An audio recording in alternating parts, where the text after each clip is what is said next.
سرور کہوں کہ مالک و مولا کہوں تجھے، سرور کہوں کہ مالک و مولا کہوں تجھے، باغ خلیل کا گل زیبا کہوں تجھے، لیکن رضا نے ختم سخن اس پہ کر دیا، خالق کا بندہ خلق کا آقا کہوں تجھے۔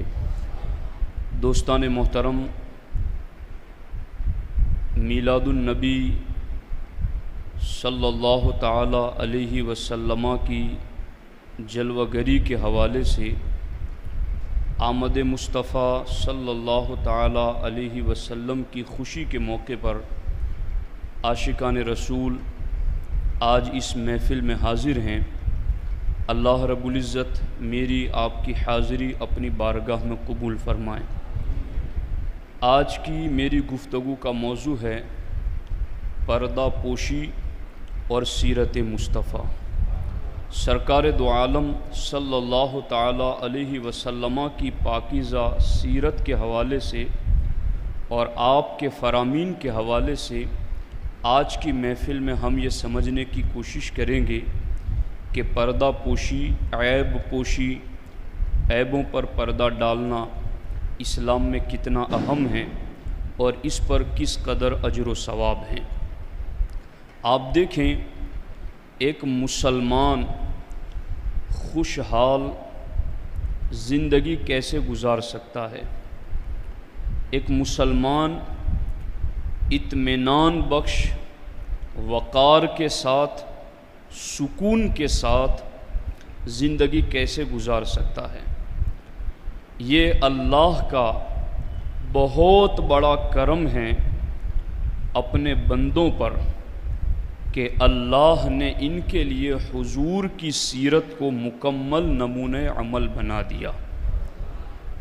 ہمیں اپنے رب کو خوش کیسے کرنا ہے، ہمارا رب کن چیزوں سے ناراض ہوتا ہے، ہم اپنی عقل سے اس کا پتہ لگانے سے عاجز ہیں، مگر رب نے اپنے حبیب کو بھیج کر انہیں ہمارے لیے نمونہ عمل اور معیار بنا دیا کہ تمہیں یہ دیکھنا ہے کہ میں کن باتوں سے راضی ہوتا ہوں، تو تمہیں میرے محبوب کی سیرت پر عمل کرنا ہے۔ ایک مسلمان، چونکہ ہم دھیان سے سننا بات، توجہ سے، میں لمبی بات نہیں کروں گا مگر آپ دھیان سے سن لیں، چونکہ میں کوشش کرتا ہوں اللہ کی توفیق سے کہ گفتگو کے اخیر تک کوئی نہ کوئی مفہوم آپ کو بتا سکوں، صرف وقت گزار کر نہ چلا جاؤں کہ جس میں آپ کا وقت بھی ضائع ہو جائے، میرا بھی وقت ضائع ہو جائے۔ تو کوشش میں کرتا ہوں، اس چیز پر محنت کرتا ہوں، وقت لگاتا ہوں، باتوں کو جمع کرتا ہوں، ترتیب دیتا ہوں، پھر آپ کے سامنے رکھتا ہوں۔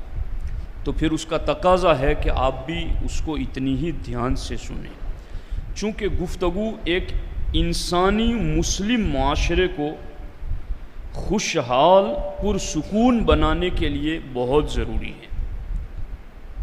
ایک مسلمان چونکہ جہاں بستا ہے وہاں اس کے ساتھ انسانوں کا ایک لمبا دائرہ ہے، کوئی اس کا باپ ہے، کوئی ماں ہے، کوئی بھائی ہے، کوئی ماموزاد ہے، کوئی چچا زاد ہیں، کوئی پڑوسی ہیں، کوئی بہن ہے، کوئی بیوی ہیں۔ اس کی زندگی سے جڑے ہوئے ہزاروں رشتے ہیں۔ وہ ان رشتوں میں کیسے خوشحال رہے اور خوشحال رکھے، وہ کیسا بنے کہ اس کی زندگی سے کسی کو نقصان نہ پہنچے اور لوگ ہمیشہ اس کے حوالے سے مطمئن رہیں کہ یہ کوئی نقصان نہیں پہنچائے گا۔ تو ہمیں اس کے لیے کیا کرنا پڑے گا؟ ہمارے نبی علیہ السلام نے ایک فرمان، خدا کی قسم اگر اس پر مومن غور کر لیں تو چونکہ حضور کے کلمات جوامع الکلم، یعنی بات تھوڑی، معنی کا پورا سمندر اس میں سمایا ہوا ہے۔ سرکار دو عالم صلی اللہ علیہ وسلم کا ایک فرمان اگر مسلمان اس کو اپنی ڈائری میں لکھ لیں، اپنی دکانوں پر جہاں اس کی نظر روزانہ کئی مرتبہ پڑے، ایسی جگہ پر اگر یہ حدیث لکھ لیں تو میں سمجھتا ہوں ایک سطر کی یہ حدیث ہماری پوری زندگی میں انقلاب پیدا کر دے گی۔ وہ کون سی حدیث ہے؟ سرکار دو عالم صلی اللہ تعالی علیہ وسلم فرماتے ہیں لا یؤمن احدکم حتی یحب لأخیہ ما یحب لنفسہ۔ کیا ترجمہ ہے؟ سرکار فرماتے تم میں سے کوئی بھی شخص اس وقت تک کامل مومن نہیں ہو سکتا جب تک وہ اپنے بھائی کے لیے وہ پسند نہ کرے جو اپنے لیے پسند کرتا ہے۔ اس کو سن لیا، 2 منٹ میں بات ختم ہو گئی۔ اس کی گہرائی میں جاؤ، اس کی معنویت پر غور کرو، اس کے پیچھے غور کرو۔ چونکہ ہمارا سارا کچھ دنیا کا مدار ایمان پر ہے، مانتے اس چیز کو؟ 2 نعمتیں اللہ نے ان گنت نعمتوں میں سب سے بڑی رکھی ہیں، ایک دنیا میں ایک آخرت میں۔ آخرت والی سب سے بڑی نعمت اللہ کا دیدار، اور دنیا کی سب سے بڑی نعمت ایمان۔ اور سرکار اعلیٰ حضرت فرماتے ہیں کہ ایمان ہے قال مصطفی اور قرآن ہے حال مصطفی۔ کوئی یہ نہ سمجھے کہ مولانا نے حضور کو بیچ میں سے ہٹا دیا تو حضور تو لقد من اللہ علی المؤمنین ہے، تو وہ ایمان اصل میں ایمان تو یہ کہتا ہے میری جان ہے یہ، اس کے بغیر تو ان کے بغیر تو ایمان کی تکمیل ہی نہیں ہے۔ تو دنیا کی سب سے بڑی نعمت ایمان ہے اور آخرت کی سب سے بڑی نعمت دیدار الہی ہے، اور دیدار الہی والی نعمت اسی کو ملے گی جسے دنیا میں ایمان والی دولت ملی۔ تو اب ان دونوں نعمتوں میں بھی بنیادی نعمت ایمان ہے، تو اب مومن اس ایمان کی حفاظت کی کتنی فکر کرے گا کہ جس ایمان کے کمال کے بعد رب کے جلوے نظر آئے، جس ایمان کے کمال کے بعد بندہ قرآن کی آیتیں پڑھے وجوہ یومئذ ناظرہ الی ربہا ناظرہ، کہ تر و تازہ حشاش و بشاش چہرے جنت میں صبح و شام اپنے رب کا جلوہ دیکھیں گے۔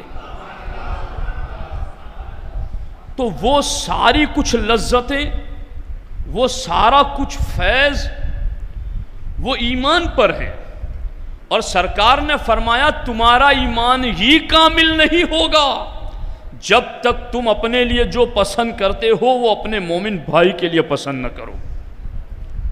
اب اس کی گہرائی میں جائیں، حضرت امام غزالی رضی اللہ تعالیٰ عنہ فرماتے ہیں کہ مومن کے ساتھ بھائی چارہ، یہ کہا گیا نا کہ جو اپنے لیے پسند کرے وہ اپنے مومن بھائی کے لیے پسند کرے، دھیان ہے آپ کا؟ میں کڑی سے کڑی ملا کر چل رہا ہوں۔ بھائی چارے کا سب سے کم درجہ کون سا ہے؟ جس کے بغیر ایمان کامل نہیں، اور جس ایمان کے کمال کے بغیر رب کا دیدار نہیں۔ تو بات ٹھہری بھائی چارے پر، مومن کے ساتھ محبت پر، تو بھائی چارے کا سب سے کم درجہ کون سا ہے؟ اگر ہم یہ سنیں گے تو کم والے درجے پر تو ہمیں عمل کرنا ہی پڑے گا۔ اعلیٰ درجے کی بات نہیں کرتا کہ ہم سب مل کر کے غوث پاک بن جائیں، غریب نواز بن جائیں، مخدوم پاک بن جائیں، مگر سب سے کم درجے کا جو بھائی چارہ ہے اس کو تو ہمیں اپنانا پڑے گا، تاکہ لا یؤمن احدکم کی بشارت کے ہم مستحق ہو سکیں۔ تو سب سے کم درجے کا بھائی چارہ کیا ہے؟ امام غزالی فرماتے ہیں سب سے کم درجے کا بھائی چارہ یہ ہے کہ اپنے بھائی کے ساتھ ایسا معاملہ کیا جائے جیسا اس کی طرف سے اپنے حق میں پسند کرتا ہے۔ کیا مطلب؟ میں یہ پسند کرتا ہوں کہ میرے عیب کوئی بیان نہ کرے، میں یہ پسند کرتا ہوں میرے عیبوں کی ٹوہ میں کوئی نہ لگے، میں یہ پسند کرتا ہوں کہ میرے عیبوں پر لوگ خاموش رہ کر اس پر پردہ ڈالے رہیں۔ امام غزالی فرماتے ہیں بس جو تو اپنے مومن بھائی سے امید رکھتا ہے وہ تو بھی اس کے بارے میں کر، یہ بھائی چارے کا سب سے کم درجہ ہے۔ تو جب ہم یہ نہیں چاہتے کہ میرے عیبوں کو کوئی تلاش کریں، میرے عیبوں کو کوئی اچھالے، میرے عیبوں کو بڑا چڑھا کر کے کوئی بیان کریں، تو امام غزالی فرماتے ہیں جو تو امید رکھتا ہے وہی کر، یہی بھائی چارے کا سب سے کم درجہ ہے۔ اب یہ دیکھو، اب اس پر میں آپ کو حدیث سناؤں کہ اس پر اجر و ثواب کیا ہے، اس پر بشارتیں کیا ہیں۔ اللہ اکبر۔ میرے آقا حضور سید عالم صلی اللہ تعالی علیہ وسلم ارشاد فرماتے ہیں، من رعا سترن، سرکار دو عالم صلی اللہ تعالی علیہ وسلم ارشاد فرماتے ہیں، جس نے اپنے مومن بھائی کے پوشیدہ عیب کو دیکھ لیا، فسترہا، اور اس عیب کو دیکھ کر اس کو چھپا لیا، کان کمن احیا معودۃ من قبرہا، سرکار فرماتے ہیں وہ اس شخص کی طرح ہے جس نے دفن ہونے والی زندہ لڑکی کو قبر سے نکال کر اس کی جان بچا لی۔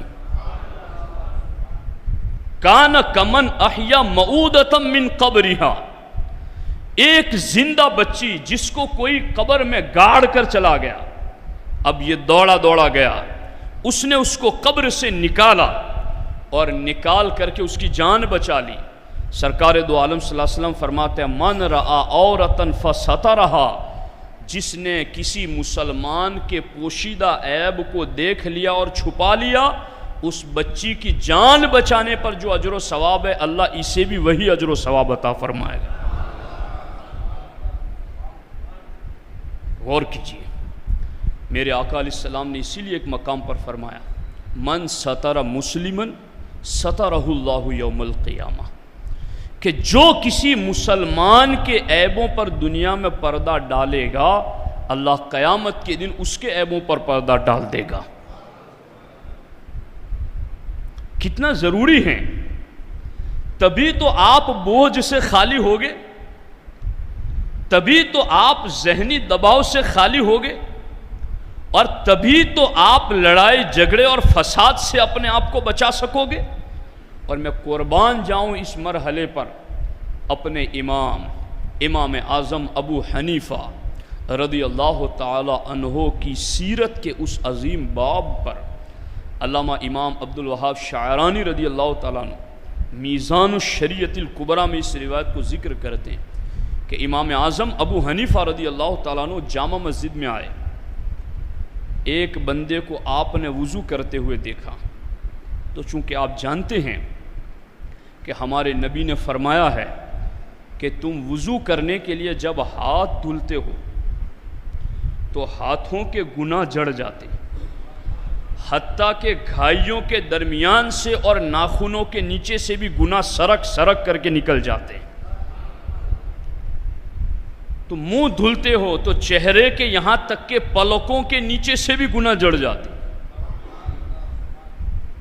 اب میں نے ابھی 2 دن پہلے امام احمد رضا کی ولایت اس ٹاپک پر دبئی میں آن لائن بیان کیا، اس میں میں نے علامہ فضل رسول بدایونی رحمۃ اللہ تعالیٰ علیہ کی کتاب المعتقد المنتقد سے ایک حوالہ پیش کیا تھا۔ اس کی تفصیل میں نہیں جاتا، لیکن صرف اتنی بات بتا دوں کہ معرفت الہی ہم پر واجب ہے، اللہ کی معرفت واجب ہے، مگر وہ کون سی معرفت ہم پر واجب ہے؟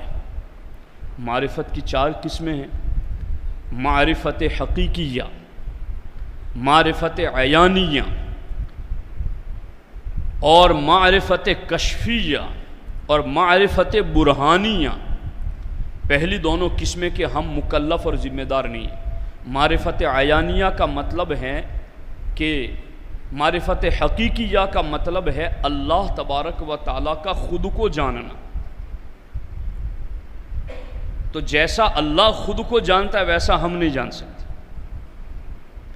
معرفت عیانیہ آنکھوں سے دیکھ کر اللہ کو جاننا۔ علامہ فضل رسول بدایونی علیہ رحمہ فرماتے ہیں کہ آنکھوں سے دیکھ کر اللہ کو جاننا یہ حضور کے سوا اس دنیا میں کسی کے لیے ممکن نہیں۔ آخرت میں ہر جنتی جنت میں آنکھوں سے رب کو دیکھے گا۔ یہ ہے معرفت عیانیہ۔ تو اس دونوں معرفت کے ہم مکلف نہیں ہیں، اور تیسری قسم اس کے بھی مکلف نہیں ہے، مگر وہ رب کسی کو دیتا ہے، ذمہ دار نہیں ہے کہ تم اتنا کرو گے تو تمہیں وہ ملے گا، تم کرتے جاؤ، رب نے انعام کیا تو دے دے گا۔ وہ ہے معرفت کشفیہ۔ اور معرفت کشفیہ کسے کہتے ہیں؟ وہی منحۃ الہیۃ، یہ اللہ کا تحفہ ہے، یہ اللہ کا انعام ہے۔ اور چوتھی قسم معرفت برہانیہ، وہ کسے کہتے ہیں؟ دلیل قطعی کے ذریعہ یہ جانا جائے کہ اللہ واجب الوجود ہے، اس کے لیے کیا واجب، اس کے لیے کیا محال، یہ ایک تفصیلی گفتگو ہو جائیں گی۔ میں یہ بات عرض کرنا چاہتا ہوں، تیسری قسم معرفت کشفیہ، جو کہ اللہ کا تحفہ اور انعام ہوتا ہے۔ امام اعظم فرماتے ہیں میں نے 100 مرتبہ خواب میں اپنے رب کو دیکھا ہے، یہی معرفت کشفیہ۔ اور یہی کشف کی حالت تھی کہ امام اعظم جامع مسجد میں تشریف فرمائیں، ایک بندے کو وضو کرتے ہوئے دیکھا آپ نے، تو آپ نے وضو کے قطرات ٹپکتے ہوئے دیکھے تو کہا بیٹے تو ماں باپ کی نافرمانی سے توبہ کر لے۔ اس نے کہا حضرت میں نے توبہ کر لی۔ دوسرے کو وضو کرتے دیکھا، کہا تو بدکاری سے توبہ کر لے، کہا حضرت میں نے توبہ کر لی۔ تیسرے کو دیکھا وضو کے قطرے ٹپک رہے ہیں تو کہا تو شراب پینے سے توبہ کر لے، کہا حضرت میں نے توبہ کر لی۔ یہ کشف کی حالت، گناہ پانی کے ذریعہ جھڑ رہے ہیں، امام اعظم آنکھوں سے دیکھ رہے ہیں۔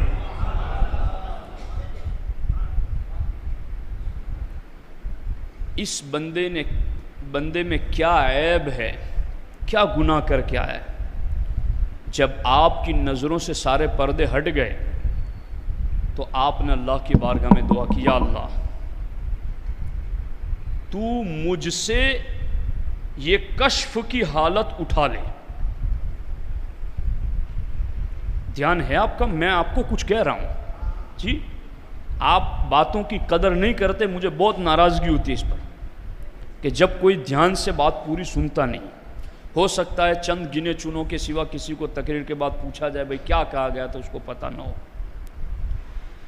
تو بڑی تکلیفیں ہیں، لیکن سنو دھیان سے۔ امام اعظم ابو حنیفہ رضی اللہ تعالی عنہ اللہ کی بارگاہ میں دعا کرتے ہیں، یا اللہ مجھ سے یہ کشف کی حالت اٹھا لے، کیونکہ مجھ سے لوگوں کے عیب دیکھے نہیں جاتے۔ ہم تو اپنے پڑوسیوں کے، اپنے دوستوں کی، اپنے رشتہ داروں کی عیبوں کی تلاش میں لگے رہتے ہیں نا، اور پھر اگر کسی نے کچھ کہہ دیا، تحقیق بھی نہ کی، نمک مرچ لگا کے پھر ہم نے آگے اسے بڑھا دیا۔ یہ ہے وقت کے امام اعظم ابو حنیفہ رضی اللہ تعالیٰ عنہ دعا کرتے، یا اللہ یہ کشف کی حالت اٹھا لے، تیرے بندوں کے عیب مجھ سے دیکھے نہیں جاتے۔ اللہ تبارک و تعالیٰ نے ان کی یہ دعا قبول فرمائی اور کشف کی یہ حالت ان سے اٹھا لی۔ آپ غور کیجئے اس چیز پر۔ حضرت سیدنا انس ابن مالک رضی اللہ تعالیٰ عنہ فرماتے ہیں کہ حضور علیہ الصلوۃ والسلام اپنے مبارک حجرے میں تشریف فرما تھے، کسی نے جھانکا کمرے میں۔ آج میری عمارت 4 منزلہ ہے، بغل والے کی 2 منزلہ ہے، تو روزانہ اوپر چڑھ کے دیکھتا ہوں وہ کیا کر رہا ہے جی۔ میں چکر لگاتا ہوں، اس ٹوہ میں رہتا ہوں کہ کوئی فلاں کے حوالے سے کچھ کہہ کے جاتا ہے مجھے، یا نہیں کہتا تو پوچھتا ہوں میں اسے کچھ ہے نیا آج کل۔ تو یوں یہ بندہ ٹوہ میں لگتا ہے۔ ہمارے نبی علیہ الصلوۃ والسلام نے فرمایا، اے انس، یہ بندہ، حضرت انس کہتے ہیں جس نے سرکار کے گھر میں جھانکا۔ اب جھانکتا بندہ کیوں ہے؟ کچھ خفیہ بات کو جاننے کے لیے، کچھ پوشیدہ بات کو دیکھنے کے لیے۔ سرکار دو عالم صلی اللہ علیہ وسلم نے اپنے نیزے کی انی اس کی طرف بڑھائی، یہاں تک کہ وہ پیچھے ہٹ گیا۔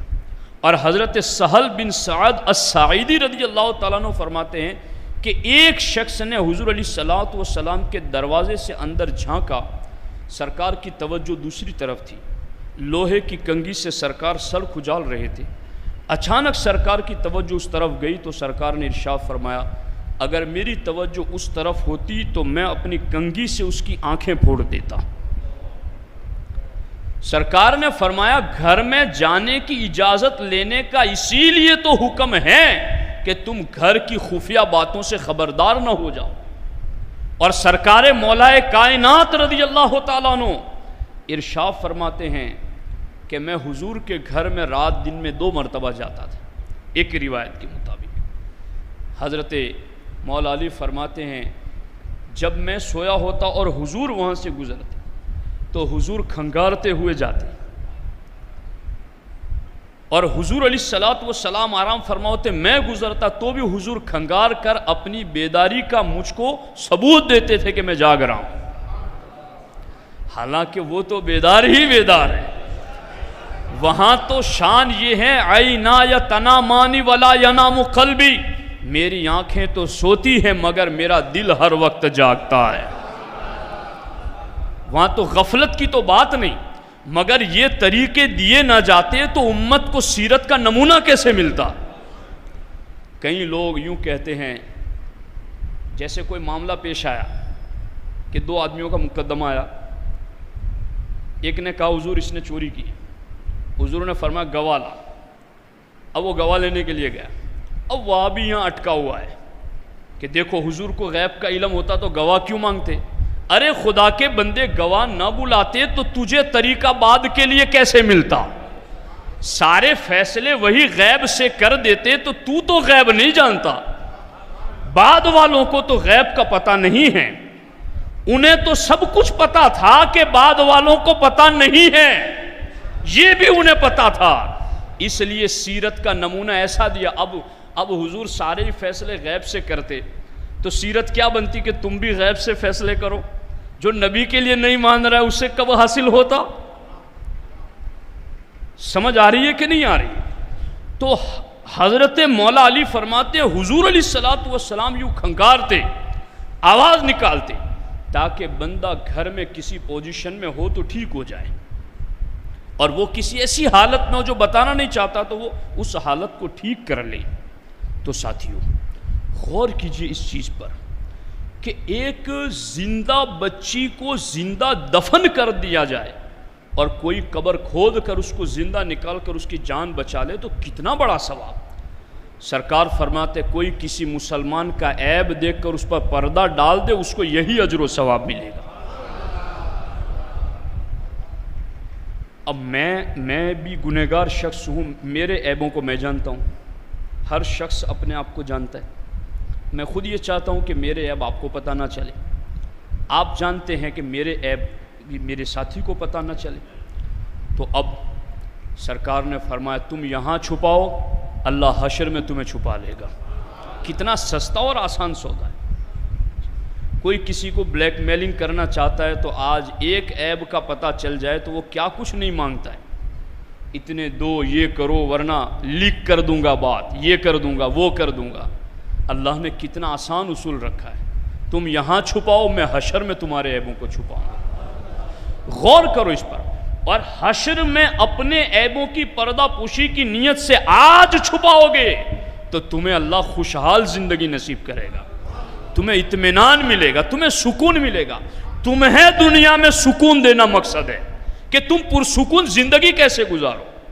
ہاں یہ ضرور ہے جیسا کہ میں نے جمعہ میں بھی بیان میں آپ کو کہا تھا, اگر کوئی شرعی وجہ ہو اور کوئی بندہ ایسا ہے جو اپنے جرائم کی وجہ سے قوم کو نقصان پہنچا رہا ہے تو پھر اس کی بات اس حد تک کہ جتنا جرم اس میں ہے وہ بتانا, وہ بھی اس نیت سے تاکہ یہ بندہ اس کے جرم سے بچ جائے, یہ شرعاً جائز ہے. مگر اس میں بھی اگر کسی نے بڑا چڑھا کر کہا اور کیا تو یہ بھی سخت ترین حرام ہے. اب یہاں ٹھہر کر کے ہم اس جذبے سے اپنے آپ کو کیسے بچائیں. یہ جو ہماری معاشرے کی طبیعت بن گئی, ہمارے معاشرے کی سوچ بن گئی, ہر چھوٹا بڑا مرد عورت اس بیماری میں مبتلا ہے. 2 عورتیں بھی اگر ساتھ میں بیٹھتی ہیں تو پھر کیا باتیں ہوتی ہیں وہ آپ جانتے ہیں. تو اس سے ہم نجات کیسے پائیں گے؟ اس کا کیا طریقہ ہے؟ دھیان ہے آپ کا؟ اب میں اصل طریقے کی طرف آ رہا ہوں، پھر بات میں نے ختم کر دینی ہے۔ وہ طریقہ کیا ہے؟ اللہ اکبر، اللہ اکبر، اللہ اکبر۔ ہمارے آقا علیہ الصلوۃ والسلام ارشاد فرماتے ہیں اذا اراد اللہ بعبد خیرا بصرہ عیوبہ۔ سرکار دو عالم صلی اللہ علیہ وسلم فرماتے ہیں اللہ جب کسی بندے کے ساتھ بھلائی کا ارادہ کرتا ہے تو اللہ اس کو اس کے عیب دکھا دیتا ہے، اس کو اپنے عیب دکھا دیتا ہے۔ اللہ جب کسی بندے کے ساتھ بھلائی کا ارادہ کرتا ہے تو اللہ اس بندے کو اس کے اپنے عیب دکھا دیتا ہے۔ اور پھر آگے حدیث قدسی میں اور دیگر بزرگوں کی زندگی کے اندر جو باتیں ہیں وہ نہایت قابل توجہ ہیں، دھیان سے سنیے۔ حضرت سیدنا عبداللہ ابن عباس رضی اللہ تعالیٰ عنہ فرماتے ہیں اذا اردت ان تذکر عیوب صاحبک فاذکر عیوبک۔ فرماتے جب تیرا دل یہ کرے کہ تو اپنے دوست کے عیبوں کا چرچا کرے تو فرماتے ہیں علاج یہ ہے کہ تو اپنے عیبوں کو یاد کر، تو اپنے عیبوں کو یاد کر کہ تجھ میں کتنی کمیاں کوتاہیاں ہیں۔ اور پھر امام حسن بصری رضی اللہ تعالیٰ عنہ فرماتے ہیں تو اس وقت تک ایمان کی لذت اور مٹھاس نہیں پا سکتا جب تک کہ تو لوگوں کے عیبوں سے نظر ہٹا کر اپنے عیبوں پر نظر نہ رکھے گا، تو اس وقت تک ایمان کی مٹھاس اور ایمان کی لذت نہ حاصل کر سکے گا۔ اور میرے آقا فرماتے ہیں طوبیٰ لمن شغلہ عیوب عیبہ عن عیوب الناس۔ خوشخبری ہے جنت کی اس مومن کے لیے جسے اپنا عیب لوگوں کا عیب بیان کرنے سے باز رکھتا ہے، یعنی جو اپنے عیبوں پر اتنی نظر رکھتا ہے کہ وہ یہ سمجھتا ہے اب میں کسی کا عیب کیا بیان کروں۔ سرکار فرماتے اسے جنت کی خوشخبری ہے، اسے جنت کی خوشخبری ہے کہ جو اپنے عیبوں پر نظر رکھنے کی وجہ سے کسی کے عیبوں کو بیان کرنے سے باز رہتا ہے۔ تو اس لیے سب سے زیادہ لازم اور ضروری ہے کہ ہم اپنے آپ کو اگر بچانا چاہتے ہیں تو یوں اس کا طریقہ کار یہی ہوگا کہ ہم اپنے آپ پر اپنے عیبوں پر نظر رکھیں۔ سیدہ رابعہ رضی اللہ تعالیٰ عنہ فرماتی ہیں اب اگر آپ نے اور میں نے اپنے عیبوں پر نظر رکھنا شروع کر دیا تو پھر حالت کیا ہوگی؟ رابعہ بصریہ فرماتی ہیں کہ جب بندہ اللہ کی محبت کا مزہ چکھ لیتا ہے تو اللہ تعالیٰ اس پر اس کے عیبوں کو مطلع کر دیتا ہے، اس کو خود اس کے عیبوں سے خبردار کر دیتا ہے۔ کب؟ جب اللہ اسے اپنی محبت کی لذت چکھا دیتا ہے۔ تو یہ اتنا آسان بھی نہیں ہے، یہ کورس بڑا مشکل ہے، چونکہ اس میں نفس سے جہاد کرنا پڑتا ہے، اس میں ہمیں اپنے نفس کے ساتھ لڑنا پڑتا ہے اور یہ بڑا کٹھن ہے۔ اس کے لیے صوفیہ صالحین ریاضتیں کرواتے، مجاہدات کرواتے۔ ہم ریاضت مجاہدہ تو کیا، فرائض و واجبات سے بھی اگر کوسوں دور رہیں گے تو پھر نفس کی ان شرارتوں سے اپنے آپ کو کیسے بچا سکیں گے؟ اس لیے اب حضور علیہ الصلوۃ والسلام کی سیرت اس حوالے سے کیا ہے، سرکار دو عالم صلی اللہ تعالی علیہ وسلم کا عمل کیا تھا، اس بارے میں قربان جائیں۔ ہمارے آقا علیہ السلام نے صحابہ کے مجمع میں ارشاد فرمایا میرے صحابہ تم میں سے کوئی بھی شخص اپنے کسی ساتھی کے بارے میں کوئی بات مجھے نہ بتائے تاکہ میں تمہارے پاس آؤں تو صاف دل لے کر آؤں۔ اور حضرت سیدنا شیخ عبدالحق محدث دہلوی رحمۃ اللہ تعالیٰ علیہ اس حدیث کی تفسیر میں بیان کرتے ہیں، یعنی کوئی بیان نہ کرے، اس کا مطلب یہ ہے کہ کوئی کسی کی کمی کوتاہی اور کسی کے حوالے سے کوئی کمزور بات مجھے نہ بتائیں تاکہ میں جب مجمع عام میں آؤں تو میرے سامنے ہر ایک کے حوالے سے کوئی غلط خبر نہ پہنچی ہوئی ہو اور میں سب کو یکساں نظر سے دیکھوں اور میں سب کے ساتھ یکساں پیار کروں۔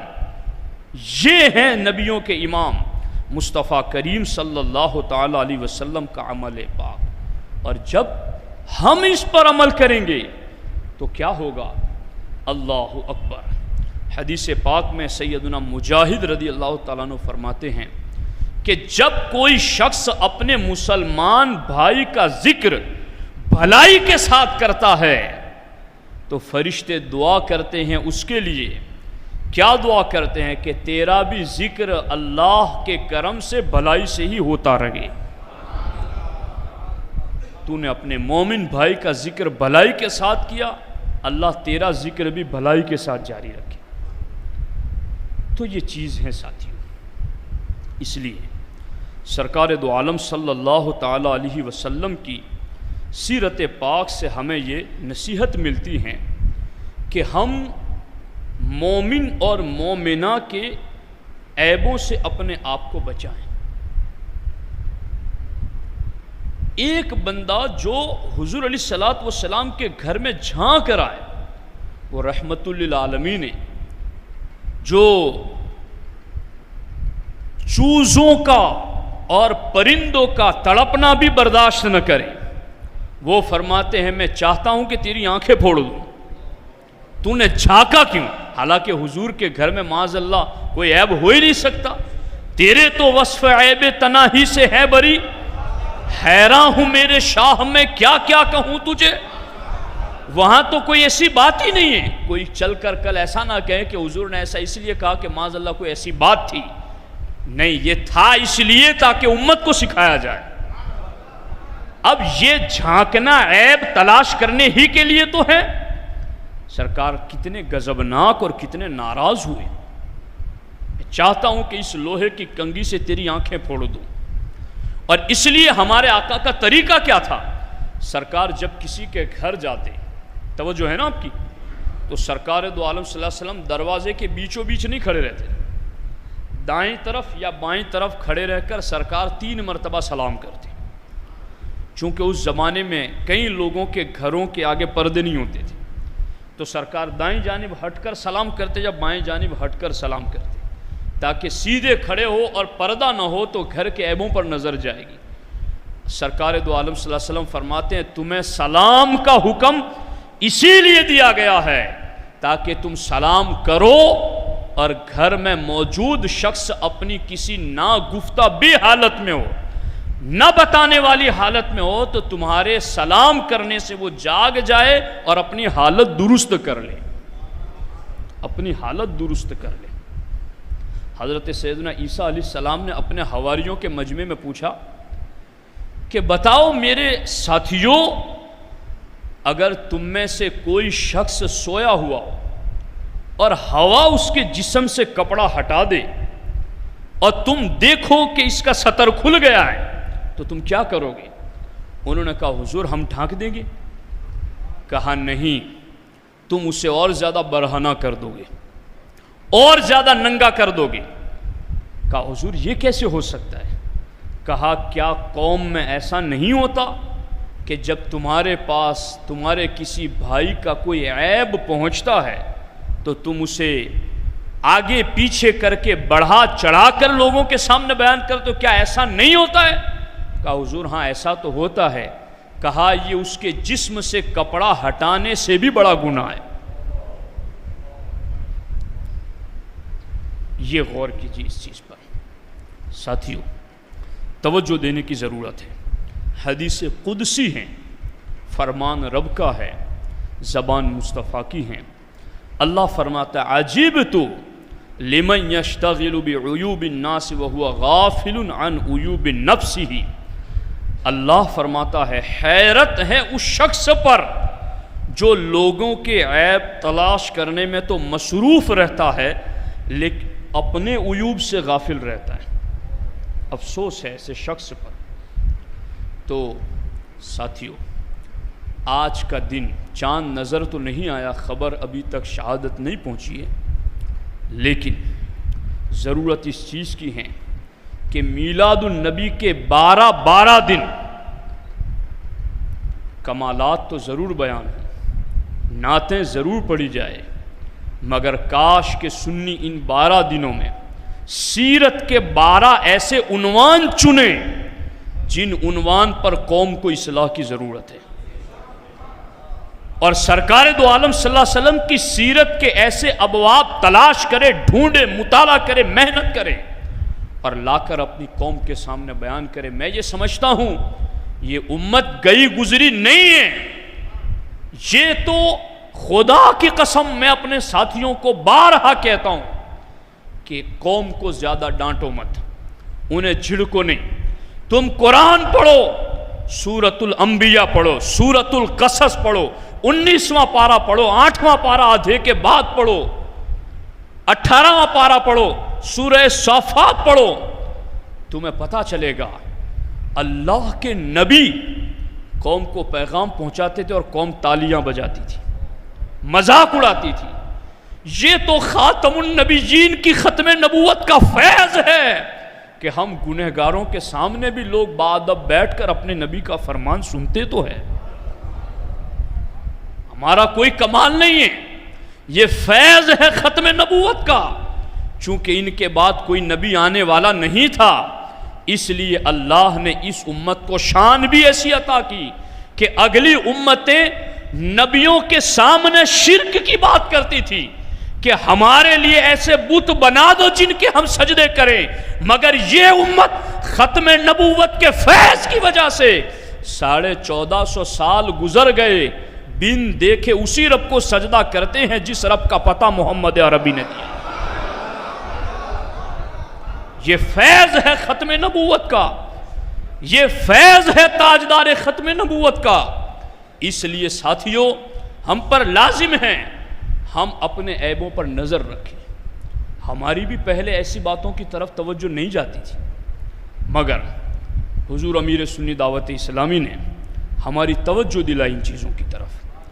قوم کو آج ان تعلیمات کی ضرورت ہے۔ مروجہ بیانات تو بہت ہوتے ہیں، ہوئے ہیں، ہوتے رہیں گے، مگر کچھ مطالعہ کرو، محنت کتابوں سے نکال کر، اور یوں تھوڑا وقت لگے گا، مگر اس میں ہماری قوم، میں جو سمجھتا ہوں، مجھے رب کے فضل سے جو امید ہے وہ یہ ہے کہ انشاءاللہ سیرت رسول میں وہ روشنی ہے کہ انشاءاللہ قوم سنے گی تو اندھیرے سے نکل کر ضرور اس روشنی میں آ جائے گی۔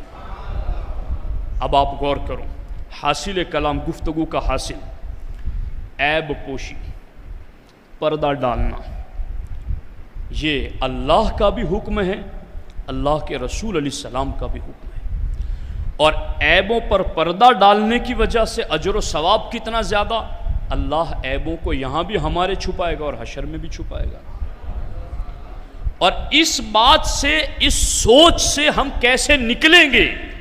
تو ہمارے نبی نے فرمایا کہ تم اپنے عیبوں پر نظر رکھنا شروع کر دو، تمہیں اس سوچ سے چھٹکارا نصیب ہو جائے گا۔ تو حقیقت میں ہونا تو یہ چاہیے کہ یہ بیان عورتوں میں بھی ہونا چاہیے تھا، چونکہ ضرورت ادھر بھی اس ٹاپک پر بیان کی زیادہ ہے۔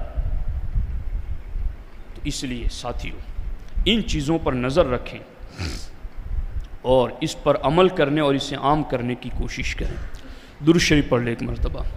اللہم صلی علی سیدنا مولانا محمد وآلہ وصحبہ وبارک وسلم، صلاۃ و سلام علیک یا رسول اللہ صلی اللہ تعالی علیہ وسلم۔ اللہم یا رب صلی وسلم دائما ابدا علی حبیبک الکریم وآلہ وصحبہ وبارک وسلم۔ ایک آخری بات عرض کر دیتا ہوں۔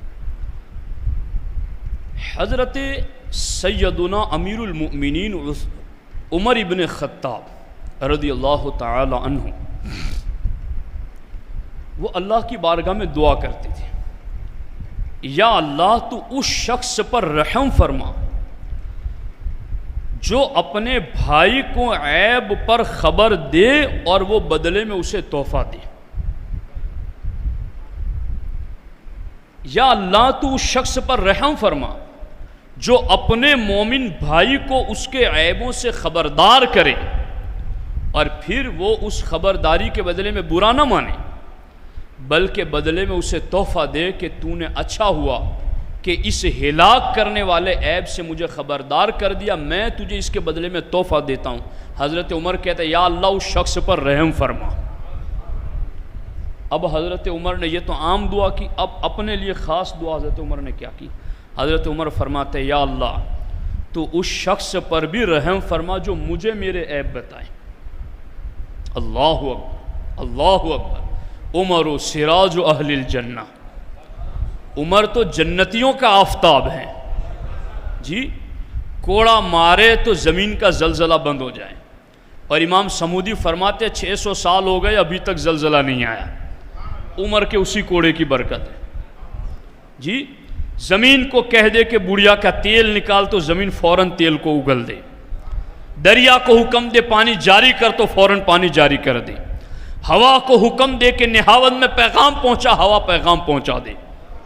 وہ عمر جن کی اتنی بڑی شان ہے، یا اللہ تو اس پر رحم فرما جو مجھے میرے عیبوں سے خبردار کر۔ اور پھر کہنے کی بات نہیں، حضرت عمر نے ایک مرتبہ حضرت سلمان فارسی کو بلایا اور کہا سلمان اگر تم میں مجھ میں کوئی ناپسندیدہ بات نظر آتی ہو تو مجھے بتاؤ۔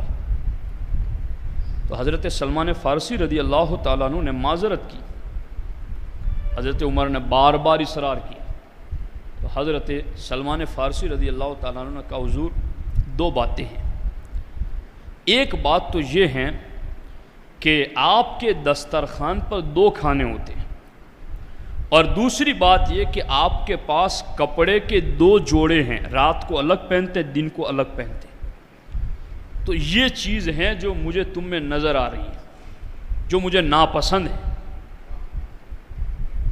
حضرت عمر، اب اگلی بات پر دھیان دینا، حضرت عمر نے کہا کہ اس کے علاوہ کوئی اور چیز تمہیں ناپسند نظر آتی ہے؟ کہ اس کے علاوہ عمر خدا کی قسم مجھے تجھ میں کوئی ناپسندیدہ چیز نظر نہیں آتی۔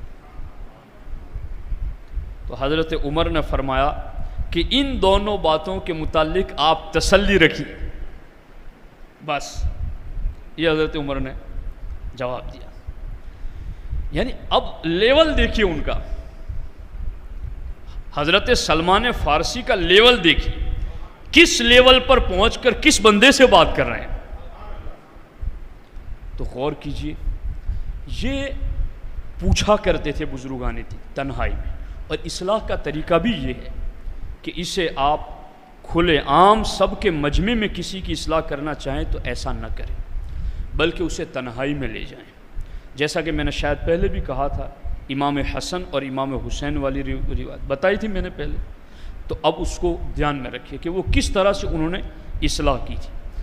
ایک حدیث پاک دیکھیے، سرکار فرماتے المؤمن مرآۃ المؤمن، سرکار فرماتے مومن مومن کا آئینہ ہے۔ مفتی احمد یار خان نعیمی رحمۃ اللہ علیہ اس کی تفسیر میں فرماتے ہیں مومن کو مومن کا آئینہ سرکار نے کیوں قرار دیا کہ تم آئینے کے سامنے آؤ گے تو آئینہ تمہیں بتا دے گا کہ تم میں کیا عیب ہے، تمہارا مومن بھائی تمہیں اسی طرح بتا دے گا کہ تم میں یہ عیب ہے، اس کی اصلاح کر لو، اس کو درست کر لو۔ تو طریقہ کار یوں ہونا چاہیے، اور یہ ہیں سیرت النبوی صلی اللہ تعالیٰ علیہ وسلم کے عظیم پہلو۔ اس لیے دوستو اس رخ پر اپنے آپ کو لے جائیے، کوشش کیجئے کہ ہمارے سینے ہمارے ذہن مومن کے حوالے سے پرسکون ہوں۔ ہاں اگر واقعی میں کہیں عقیدے کا بگاڑ کسی میں نظر آتا ہے، کسی میں اعلانیہ فسق نظر آتا ہے، جس اعلانیہ فسق کی وجہ سے دوسرے لوگ بھی اس کے فتنے میں پڑ سکتے ہیں، تو ایسی صورت میں شرعاً بوقت ضرورت اس کے عیب سے کسی کو خبردار اس نیت سے کرنا تاکہ یہ اس کے اس ہتھ کنڈے سے بچ جائے، شریعت میں اتنی اجازت ہے۔ اور اس پر بھی اگر کوئی تجاوز کرے گا، بڑھا دے گا، تو اس پر بھی وہ مجرم ہوگا اور اس کی اللہ کے یہاں پکڑ ہوگی۔ اللہ رب العزت کی بارگاہ میں دعا ہے، رب ذوالجلال ہم سب کو اپنے عیبوں پر نظر رکھنے کی توفیق عطا فرمائے، اور اگر ہم اپنے کسی مومن بھائی کے عیبوں پر مطلع ہوتے ہیں تو اللہ کی رضا کے لیے ہمیں اسے چھپانے کی اللہ توفیق عطا فرمائے۔